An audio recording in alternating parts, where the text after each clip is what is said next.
इस जो ऑर्डर आया है आज का, फ़ौरन इसके ख़िलाफ़ हाई कोर्ट में अपील होनी चाहिए।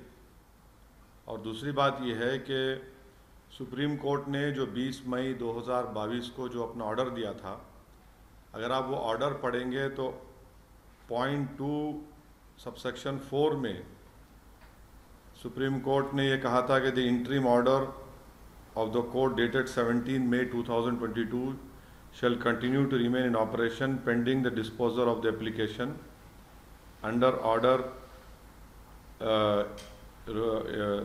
11 rule under CPC. Thereafter, for a period of 8 weeks, so as to enable any party which is aggrieved by the order of district judge to pursue its rights and remedies in accordance with the law.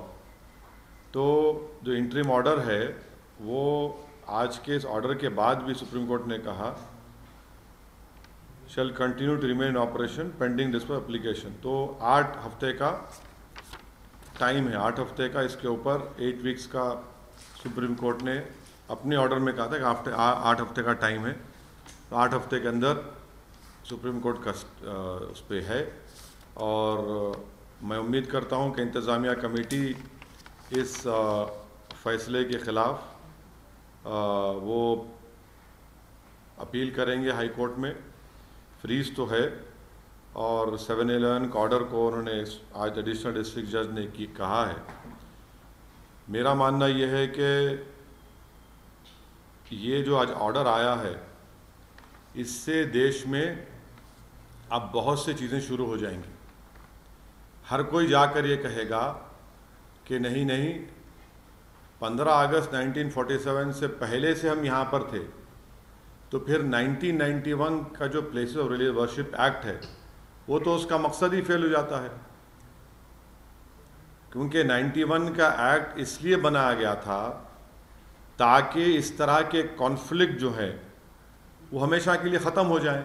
मगर आज के order के बाद ऐसा लगता है कि फिर अब ये लिटिगेशन शुरू हो जाएगा इन तमाम इश्यूज़ के ऊपर और हम दोबारा 80 और 90 के दहे में वापस जा रहे हैं। फिर इससे अगर खुदा ना खास्ता अगर हम 80 और 90 के दहे में वापस चले जाएंगे तो ये हर जगह पर एक डिस्टेबलाइजिंग इफेक्ट पैदा हो जाएगा। तो ये हम तो उम्मीद कर रहे थे कि कोर्ट इस तरह के इश्यूज़ को, जैसे अंग्रेजी में कहते हैं कि they will nib it in its but, मगर अब लगता है कि इस तरह का लिटिगेशन अगर आगे बढ़ेगा तो फिर ये उसी रास्ते पर जा रहा है जो बाबरी मस्जिद का लीगल इशू गया था। अब आप बोलेंगे नहीं नहीं टाइटल नहीं है वहाँ पर ऐसा करने की इजाज़त दी जाए। अरे भाई तो फिर कैसा होगा ये?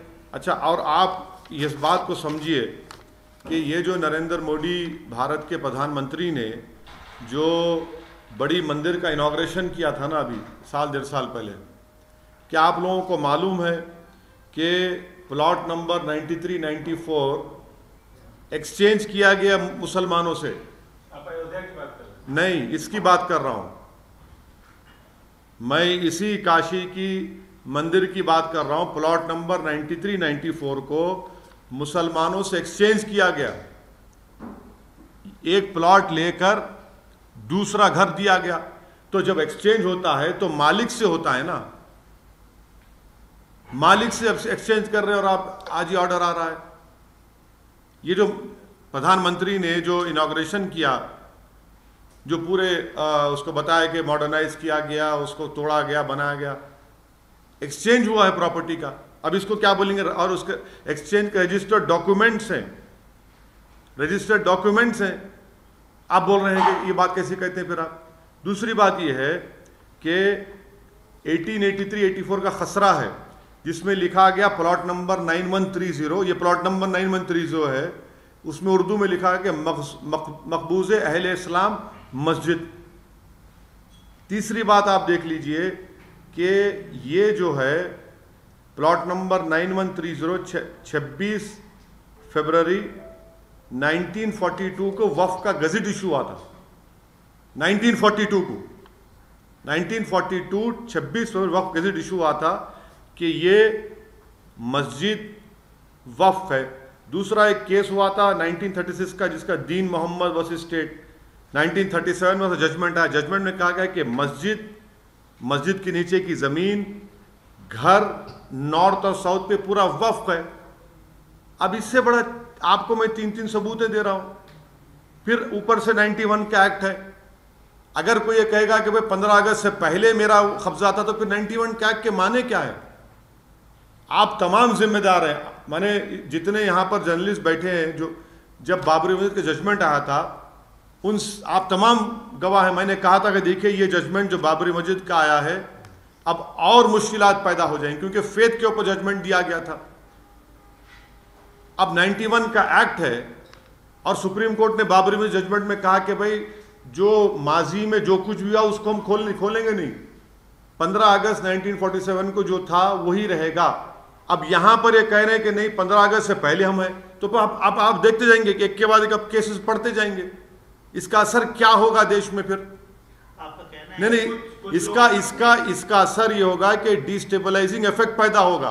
कुछ लोगों का कहना है कि बाद तक जो 91 का जो मस्जिद एक्ट है उसको लेकिन बाद तक पूजा होता रहा, उसमें आरती होती रही 1993 तक। नहीं, 91 का एक्ट क्या कह रहा है?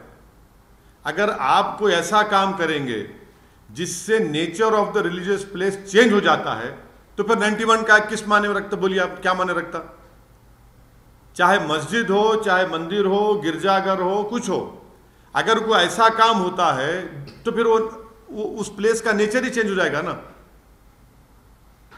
ठीक है, अभी तो ये 7/11 का ऑर्डर आया है। सुप्रीम कोर्ट का जो 20 मई का ऑर्डर है, उन्होंने 8 हफ्ते का उसमें फ्रीज लगाया है। अपील होनी चाहिए, अपील जरूर होगी। और मगर ये इसके आप मैं तो एक लेमन की तरह समझने की कोशिश कर रहा हूं कि 1883 का खसरा रिकॉर्ड प्लॉट नंबर 9130 कहता है कि मकबूज अहले इस्लाम मस्जिद है। दूसरा 1936 का दीन मोहम्मद का जजमेंट है जो 1937 में आया, जिसमें कहा कि मस्जिद हाउस, मस्जिद के नीचे की ज़मीन, नॉर्थ साइड पूरा वक्फ है। तीसरा 1942 का वक्फ है, 26 जनवरी 1942 का, जिसमें कहा गया कि ये वक्फ है। चौथा ये है कि ये जो एक्सपेंशन हुआ काशी मंदिर का, उसमें आपने मुसलमानों से एक प्लॉट एक्सचेंज किया, आपने एक प्लॉट लिया मुसलमानों से और आपने एक प्लॉट दिया है और रजिस्टर्ड डॉक्यूमेंट्स है उसके। फिर 91 का एक्ट है। टाइटल सूट नहीं है ना सर? नहीं, सुनिए एक मिनट, टाइटल सूट नहीं है ना? तो अगर टाइटल आपके पास है सोमित, और मैं बोलूंगा कि ठीक है टाइटल आपका नहीं, मैं अंदर आके बैठता हूं थोड़ी देर, तो आपका फिर नेचर नहीं चेंज हो जाएगा प्रॉपर्टी का? समझा करिए इस बात को। मैं आपको एग्जांपल्स दे रहा हूं, ये सब चीजें, इसका डिस्टेबलाइजिंग इफेक्ट पैदा हो सकता है पूरे देश में। मैंने पहले ही इस बात का एप्रीहेंशन का इजहार किया था कि 91 का एक्ट जरूर है, मगर अगर सबको ये प्ली लेगा कि भाई 15 अगस्त से पहले कुछ था, तो फिर 91 का एक्ट क्या है? फिर ये सुप्रीम कोर्ट ने क्या बाबरी मस्जिद के जजमेंट में नहीं कहा था कि ये कॉन्स्टिट्यूशन के बेसिक स्ट्रक्चर का हिस्सा होगा? फिर ये कोर्ट का ऑर्डर कैसे आता है बताइए हमको? कोर्ट को तो चाहिए कि इन चीजों को इनिशियल स्टेज में ही रोक लगानी चाहिए। अभी कुछ हुआ नहीं है, फ्रीज है, उसमें अपील होगी। मगर हम ये कह रहे हैं कि आप तो एक दरवाजा खोल दिया। जिस बात का मुझे डर था, अब वो चीजें हो रही है सामने हमारे। बाबरी मस्जिद तो